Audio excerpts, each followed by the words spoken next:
All right, fam, we are doing this.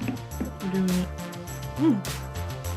Ooh, are you with me?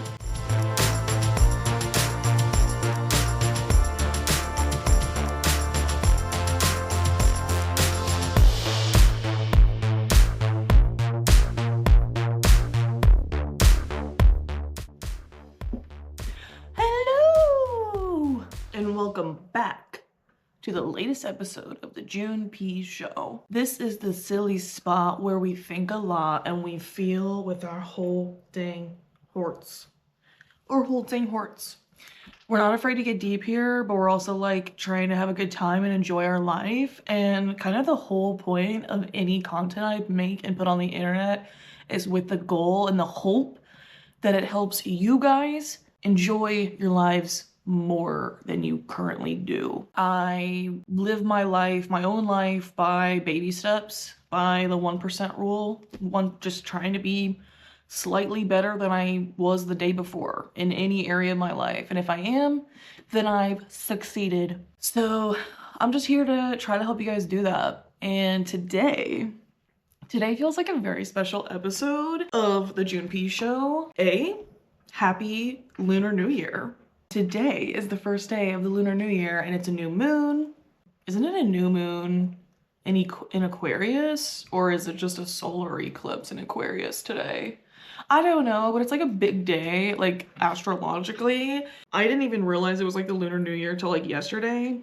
And what's funny is like yesterday was when I kind of like planned to record this video today. And I also, when I decided that, didn't realize that it was another special day for me on top of the Lunar New Year, on top of recording this specific video that you're about to watch today. That feels really special to me. So let's just go ahead and get into it. Because you've already like seen the title. Why am I like hiding the bit, like, you know, the meat? But today I'm celebrating day 100 of my own personal recovery journey. And it feels really good to say that. I can look back, like part of it does feel like it's been a long time. Like 100 days is what, like 3+ months? To like a quarter of a year, I guess, over that. So like that is like a significant chunk of time and it does feel like that. Like part of me is like, I don't remember when I started this technically, like I had to look back at the date, but also it feels like it's gone by in like the blink of an eye and I don't even recognize like the person I was before I started. Like I do, that's a lie. I completely do, but I'm not the same person. I know I say that a lot, but I'm not the same person that I was when I started this journey. And I even restarted it several times. Like I'm at day 100 now, but yeah, it's just exciting to be here. It's exciting to get to this point and I'm ready now to talk about it. I was already like getting to that point. And so like once this landmark day hit for me, it was kind of like perfect timing. But once again, I didn't even plan it. So like, hell yeah, it worked out. Thank you, universe. So I guess like I've hinted, this is gonna be just like my own little like story time, kind of going over my own personal recovery journey. So like that's what I'm calling it. You can call it whatever you want. I don't care. Take what you want out of this narrative and leave the rest. I've been on my own personal like healing journey for like several years now. If this is like the first time you're tuning in, for years now, basically my whole adult life, I've been striving to heal because I knew that I didn't feel right, that living was harder than it was supposed to be. And it felt like it was just a series of like serious highs and lows. And I never felt like I could like balance out. And so like I've been striving to heal myself as I thought was like the answer. What does that even mean? Who knows? But eventually I've put together a lot of the pieces like from that journey enough to be able to see the full picture and know that there was more to the story that I didn't know about. So, I mean, I guess we should just get into it, right? Like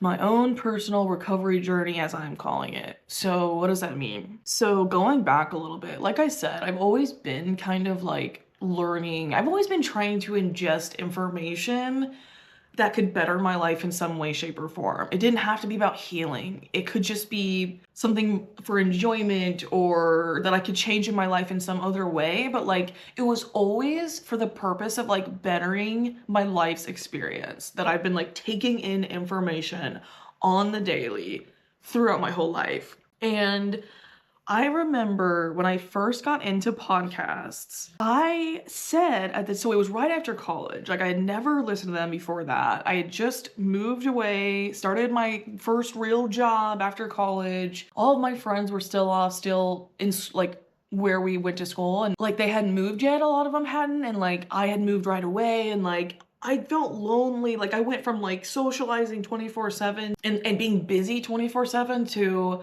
pretty chillax 9 to 5 type of lifestyle, like in a suburban like apartment complex, and I didn't know almost anybody like where I'd moved to, and so I felt very alone. And so I started listening to podcasts, and I didn't even start in this realm, but eventually it led me to really, I started listening to Armchair Expert all the time, if you know that, with Dax Shepard and Monica Padman. And if you're unaware of that show or those people, Dax Shepard is like a famous actor who is like publicly, like he talks about being an addict, and he talks about it quite a bit on his own podcast, Armchair Expert. And so I started that show like within the first like year for sure that they started it. So like I was really like, I listened to every single episode from like episode 1 to like, they have a cajillion now. So like, I don't know when I stopped, and I still tune in sometimes, like, but I stopped listening to every episode like a couple years ago. But basically like I was like an avid listener, heard every single piece of content for the longest time. And I heard Dax talk a lot about his own addiction, pre-recovery, post-recovery. Like he even then, like if you're not aware, he publicly came out several years ago. I think the episode was called Day 7, and it was a relapse, like him vulnerably talking about a relapse publicly. And it became a big thing because like, who have you heard do that or who's done that? Like it's anonymous usually for a reason. Like most people are not super like forthcoming about it. Some people think they're not allowed to be. I say talk, spread whatever information about yourself that feels appropriate, like there's no rules about what you can and can't say about yourself. So I always admired that Dax talked about it a lot, and I always really resonated with like aspects of what he talked about with his own like addiction and like his mentality kind of surrounding and going into that, like that fed into it maybe. And there were lots of pieces that I could resonate with, and I never resonated with the full picture. Like, let me just go ahead and say that right now. But I always resonated with enough that was like very curious to me. It's like, why do I resonate with this? Like, I'm not an addict. I don't even like to drink alcohol. Like, Dax Shepard is mostly a alcohol and like cocaine addict, or at least that's what he said from the past. And here I'm like, I don't do any of that stuff. And that's why like it never really made sense to me. But eventually I finally stumbled into some information like it was kind of like, I think it was in the fall, like end of summer, in the fall vibes. And actually it was fall, I think, but it was really hot. So it felt like the end of summer, but somehow I stumbled into information that clued me in to the fact that there are other kinds of addictions or other ways it can look than just the stereotypical substance abuse route. So like drug addiction, alcohol addiction, anything that is like based on a chemical or a substance that you like put into your body, like is in that category. I've since done a little bit more research and understand that that's literally only one of the kinds of like what they now kind of label as like overarchingly, there's like two kinds of addiction, or two main types. And then everything fits into those two buckets or categories from there. And some of both are the ones that we're all very aware of. But I thought, like, within your brain, like the way that, like, phenotype, I don't know if that's the right word at all, but like the way that archetype like plays out was through the stereotypical substance abuse route. And I didn't resonate with that. I had no problem with vices. Like, I was always like, I don't, you know what? I don't need, you know, why do people XYZ insert need this thing, you know? But sometime in the last year, I became aware of the real distinction behind the types in what the other type, which is like really more, so I have like the chemical type, which is like, chemical is like the term. That's the substance abuse one.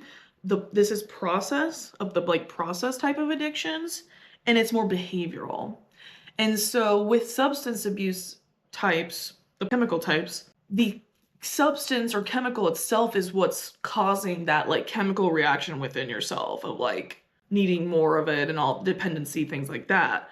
But in the behavioral process types, it's really like your actions that become the compulsive like need to continue. And so really through learning more about addiction just at all, because really I didn't know anything, because like I feel like if you didn't grow up in a household that had a quote unquote addict in their home, or living amongst your extended family, or some reason to educate children on that, like they don't get educated on it, is what I'm realizing. And because there's a whole lot more information that when I've talked to people, they only know about this if they grew up in a household with an addict in it, usually as a parent. And what's frustrating then to me that it took me so long to understand this without being given any of these resources on my own, or, you know, before coming to it on my own,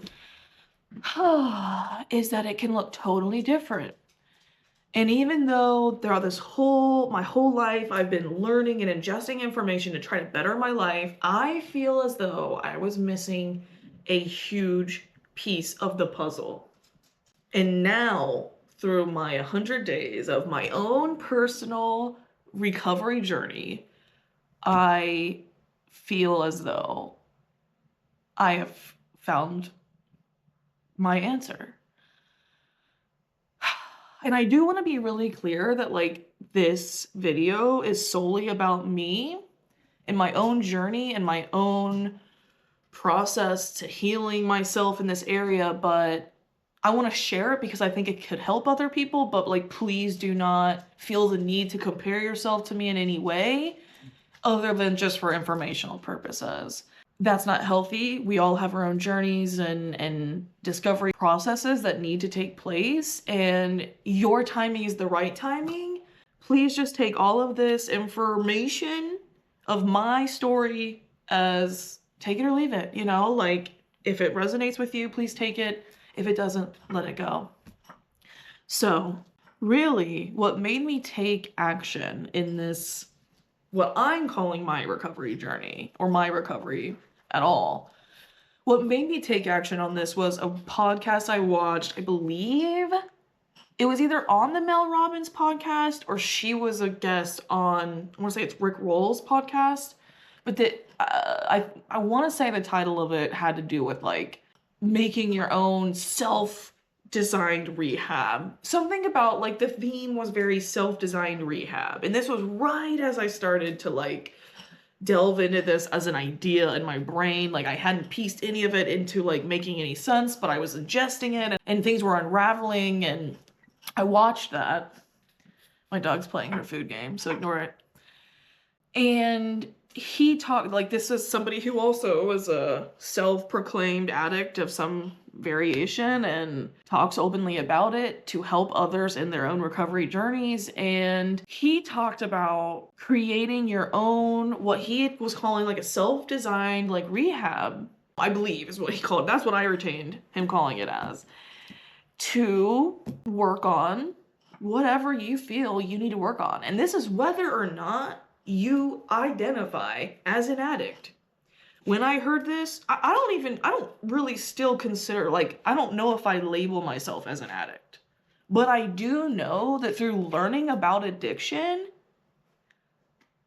and changing aspects of my life from that knowledge, I've had great benefit.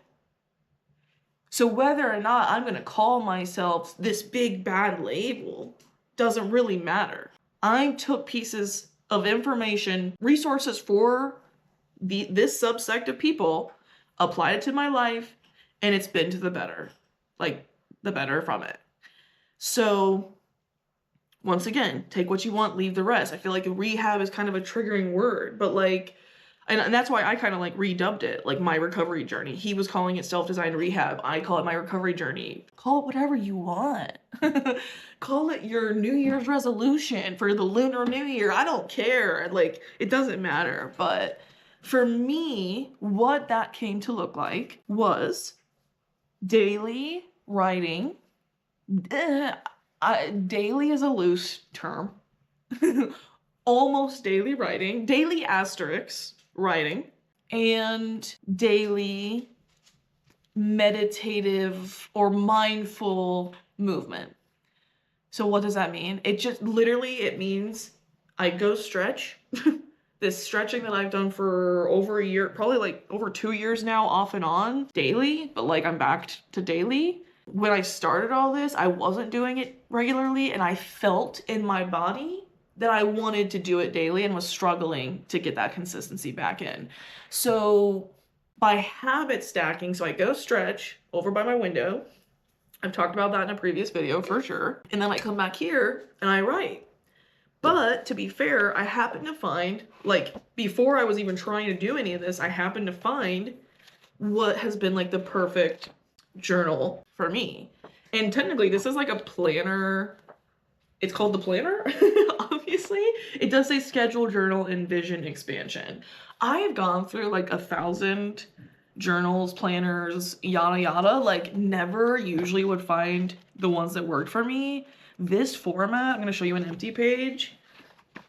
So like these are each daily pages, so just really like, I'll show you one of these. We have schedule appointments, to-do lists and top priorities, and then just a writing section. And so when I first started using this, oh my gosh, I should pull up like the first page that I did because I so overcrammed. Like, look at how much I was trying to put on here for like every day.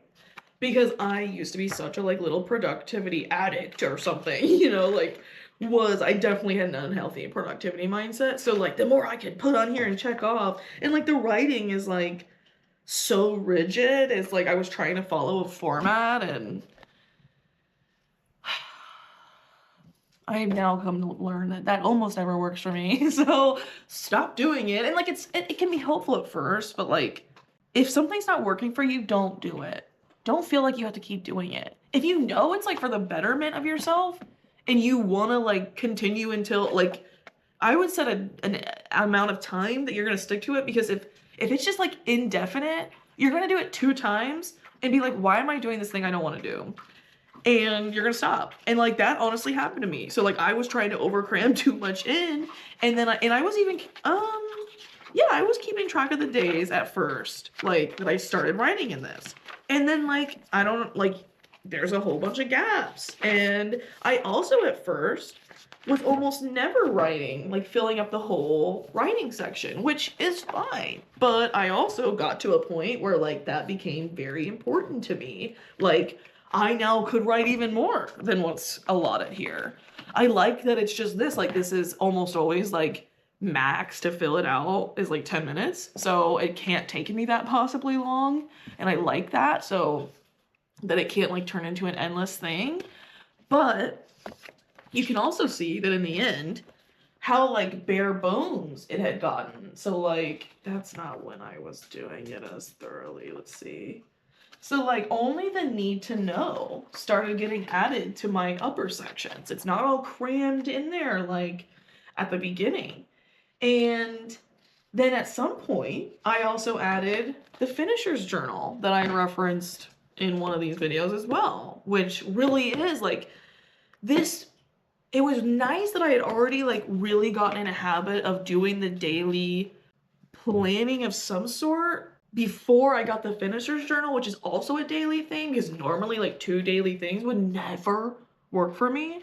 But in this case, because I was already really trying to like make this like just about me and my recovery journey, I then could take the productivity, like I could separate the two and then do the productivity aspect here.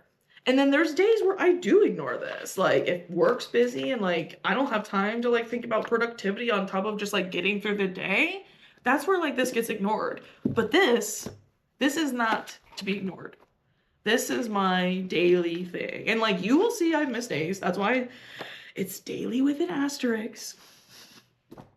But I set up my own rules that work for me on when and how and why and yada yada. I can quote unquote miss, and it works for me. Do what works for you. But a simplified thing you could start with if you are like wanting consistency with something but don't want to be too rigid is just do like the don't break the chain like sort of method, where if you're going for a daily thing, you can miss it one day, but you can't miss it 2 days.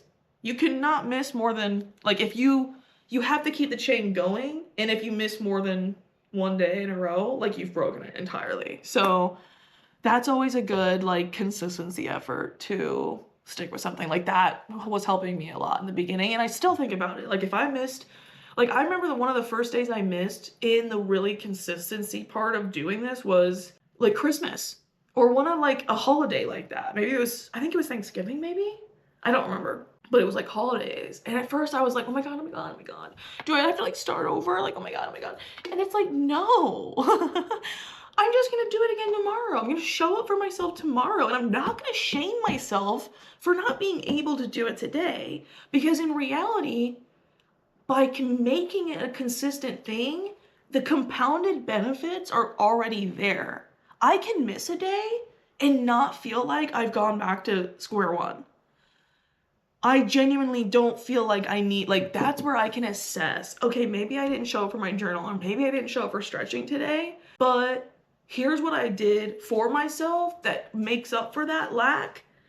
And I know that I was still showing up for myself throughout the day, like just choosing me. And so that's where, to pivot, I am not going to pretend that I should or could be the audience resource on addiction, the types out there, what they look like. I'm not going to pretend to do that. I am going to provide resources down in the description that were once provided to me. But that's, you know, do your own exploration. But I will share that the main quote unquote type of process addiction that I related to, and the main things I targeted in my own self-care and recovery that I feel did the most impact, were things for codependence. So I feel like that kind of rang a bell when I first heard about it, like codependency recovery. Like, you know, maybe I had heard or seen or something about it somewhere, but like I didn't know anything about it. The more I looked into it, you know, I self-diagnosed myself, quote unquote, with lots of things in my time. And this was just kind of one of those moments where it's like, oh, I didn't know about any of this. Where was this? Like, why? This has been missing from like the overall puzzle of my life, of me. And then it was one of those things too where like there was a before and after. Like I can't go back to unknowing it. And by exploring specifically, mainly in my own exploration and like deep diving, which has been now like several months ago, so like please don't like quote me on anything. It's all been about the codependency recovery and it's been very impactful in my life. So let's kind of like pivot into that just a little bit so that I don't like leave you guys hanging. Okay, so let's take a step back before we move forward into like delving into some of the actual information about this instead of just me like rambling at you about myself. I had pulled up a couple of like pieces of information I wanted to share that could kind of help you understand these things. So like going back to the two main types of like addiction being like chemical and process, here's a little couple paragraphs about the behavioral, like the one that I was saying, like, I don't feel like is the stereotype put out into the world informationally. And it was complete news to me that like this type of addict like existed. So signs and symptoms of process addiction include spending excessive time on the behavior. So remember I said that's a behavioral. The other one, you get the highs and lows from the chemical or substance itself. And in this one, your brain essentially and body is producing the chemicals that make the highs and the lows based off of the behavior that becomes addictive in a sense. So include spending excessive time on the behavior, using the behavior as an escape from negative emotions, and continuing the behavior despite adverse effects on mental and physical health. Individuals also experience withdrawal like symptoms when unable to engage in their addictive behavior, such as anxiety or distress. So like, let's pause there. Oh, forgot to start my little countdown camera here. So let's stop there. Because obviously, like, people joke about like being addicted to their phones. And I think people like do understand that like they're not really joking. Like every truth or every joke has some truth in it, is like, you know, something people say. And it's like, well, I think the people who say that like do know that like they genuinely have an unhealthy like relationship with insert the behavior, like being on their phone, scrolling on Instagram, scrolling on TikTok. I think these people genuinely are aware that like it's not quote unquote normal, which like what's that? But you go like healthy at minimum. But I think it kind of like stops there. Like because it's like, oh, well, it's just your phone. It's like nobody's like that worried about it. But it's like I do think the anxiety and like depression linked to like the skyrocketing, like it will not, I think it's proven that those skyrocketed when like smartphones and social media, like the things being in our hand at all, the computers being in our hand at all time, that started to skyrocket. And it's like, well, yeah, individuals also experience withdrawal like symptoms when unable to engage in their addictive behavior, such as anxiety or distress. I can't scroll my phone. I'm not gonna do that anymore. And then you feel that like, oh, I gotta do it. And then you end up doing it. Who do you know that sticks with that when they say they're gonna do it? Not a lot of people. So I did want to go on to read just because I thought it was relevant. It goes on to say, individuals with process addictions often experience co-occurring mental health issues. For example, 40% of those with love and sex addictions may have concurrent mental health disorders, and then cites how they got that statistic. And I wanted to share that because a lot of, and once again, these resources will be shared in the description below, a lot of, or at least some of the really like important relevant information and resources that were provided to me when I first started down this path were about mental health, either disorders or conditions that could be affecting people through their mental health and how that can tie into this.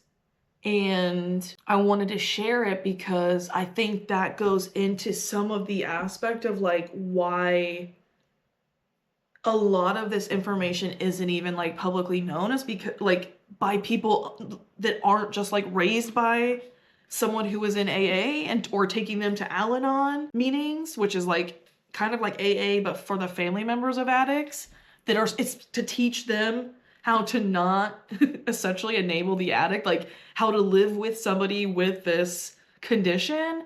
If you weren't raised like that, you don't know about any of this.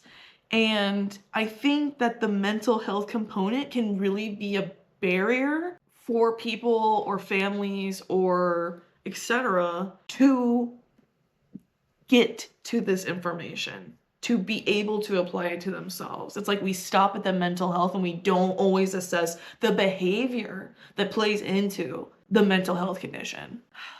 Like we're so quick to kind of throw meds or certain therapeutic treatments, but I've even heard that like some people who are like a licensed mental health practitioner don't know anything about some of these addictive, like the information, the resources around addiction. It's like they're not taught. Like these don't coincide informationally. And why does that make any sense? Like addiction so mainly affects mental health of the person and the people around them.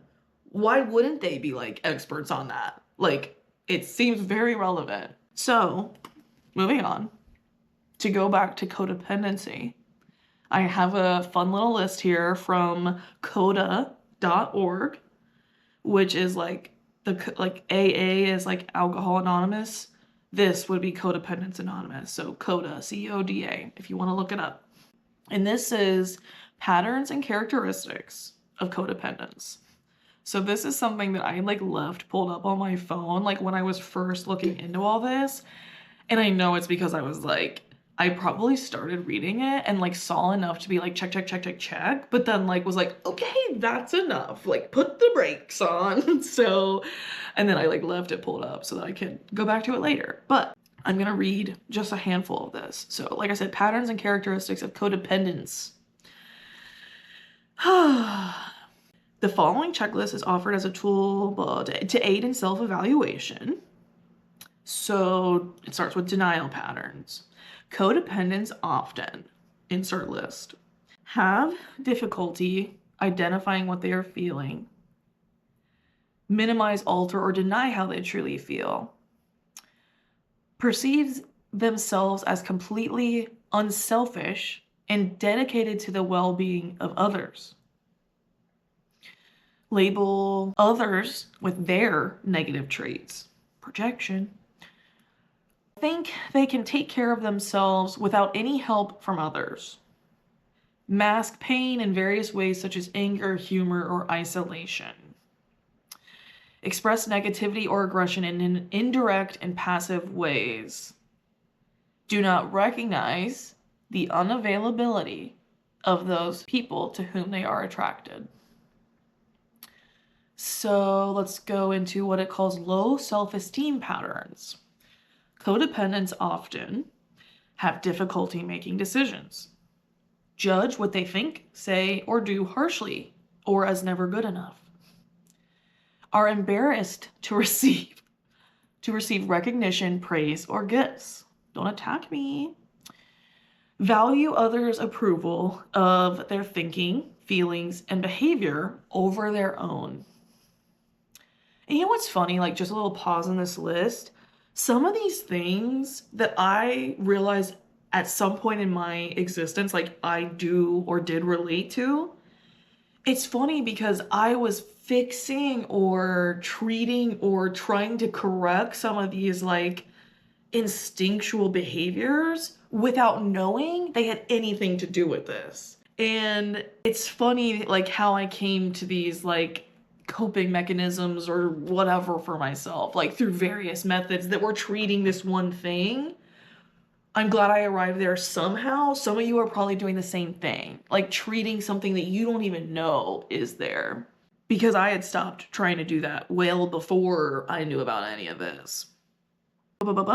Seek recognition and praise to overcome feeling less than. Oof. Have difficulty admitting a mistake. Need to appear to be right in the eyes of others and may even lie to look good. Oh, this one's attacking me. Are unable to identify or ask for what they need and want. Look to others to provide their sense of safety. Let's see, here was one more little section that I saved. Compliance patterns that codependents often, insert list. Are extremely loyal, remaining in harmful situations for too long, compromise their own values and integrity to avoid rejection or anger, put aside their own interests in order to do what others want, are hypervigilant regarding the feelings of others and take on those feelings, are afraid to express their beliefs, opinions, and feelings when they differ from those of others, accept sexual attention when they want love, make decisions without regard to the consequences, give up their truth to gain the approval of others or to avoid change. And I wanted to make sure I got that section in there because I do feel like one of the key pieces that this has unlocked in my own puzzle of like what's going on for me to be able to like enjoy my life and not like be miserable, you know what I mean? Is realizing the lack of identity component that like stems from this. And even though I was already working on it, it took me really treating or recovering from the codependency patterns that I was still a part of before that really came back in a fully authentic way. It's like, even though I could see the pieces of the identity that were like coming back to me, I couldn't fully embody them until I worked on the codependency aspect. And also like engulfment, which is kind of like being consumed, especially in your identity, like by someone else in a way that like your own doesn't even like come to the surface. And I think that's so important to make sure that is said, because I see the pattern coming to awareness for people like through the internet. Is how I see this, but like also through talking to people. And I've talked about it. It's the lack of autonomy and like individual autonomy. It's the lack of identity. It's like not even knowing who you are. And how did we get to that? And I do think a lot more people are suffering from this than realize. And I'm not here to self-diagnose you or diagnose you in any way. I just want to spread awareness because I didn't know about it, even though I was looking for that answer for so long. And if I can put a spotlight on it for other people, especially when I see the trend in one of the symptoms or side effects or whatever the hell, you know, if you want to talk some med speak, I just feel like it's important to share. And even though this is the part of like that I was already applying to my life like well before I knew anything about this, when I later then heard that like basically the antidote or like the healing mechanism to codependency is simply self-care. It's putting yourself first, more specifically in regards to self-care. And that's really like a codependent has never done that if they're like a true codependent. Or the few times they've done it, they feel so much guilt that they never do it again, or so much shame or insert negative feeling. And there's a lot that ties into that, and I'll leave that like in a social dynamic sense, interpersonal dynamic sense, that like I'll leave you to explore on your own. Like it's not just you that usually gets you to this point. Like there's lots that go into it, but like in your upbringing and in the in your genetics, like all of that stuff. But what I do know is that whether or not you identify with any of this, I know that choosing self-care that really just means putting yourself as truly number one. And I mean, like, no offense to everybody, but like, I mean in front of your partner. I mean in front of your kids. It is the same as put your life mask on before you help others. How can you be a good role model for your kids if you don't even show them that they need to put themselves first? They see you putting everybody else first. That's all they know to do. So that's why I say, like, whether or not you identify with any of this, everyone can benefit from compassionately and with humility putting yourself first as a form of necessary self-care. And so really, like when I say I'm at day 100, yes, it's of the daily asterisk writing, it's of the daily asterisk stretching. But really what it is it's 100 days of me putting myself first. Consistently, consecutively, for the first time. And even though that partially feels like it's gone by in the blink of an eye and partially feels like it's been forever, I also see that really what has changed is what used to be the highs and the lows that I couldn't escape from have now finally balanced out, neutralized in a sense. Like I still feel big emotions. One of the first pieces I unlocked in this like healing journey was realizing like years ago that like I didn't feel anything. And that sounds so weird. It's like, oh, so you just like I never laughed or cried. It's like, no, that's not true. But I turned off most of the sensors in a sense because I couldn't handle the big feelings. It was already, life was too much already without the extra effort that big feelings puts on top of it. And so I kind of turned off the feelings. But then by healing and realizing that and turning them back on one by one day at a time, it was like, well, now I can't do anything. Like I can't exist in the world because I feel too much. And this is where I say like, by putting myself first, that has been what's balanced it because there's just less question marks. It's not what if, the hypervigilance. It's simply, what do I need to focus on next? What do I need right now? What would make me feel better right now if I don't feel well? If I do feel well, what could make it even better in a like unhealthy way? Like, just like, how could I romanticize this kind of a way?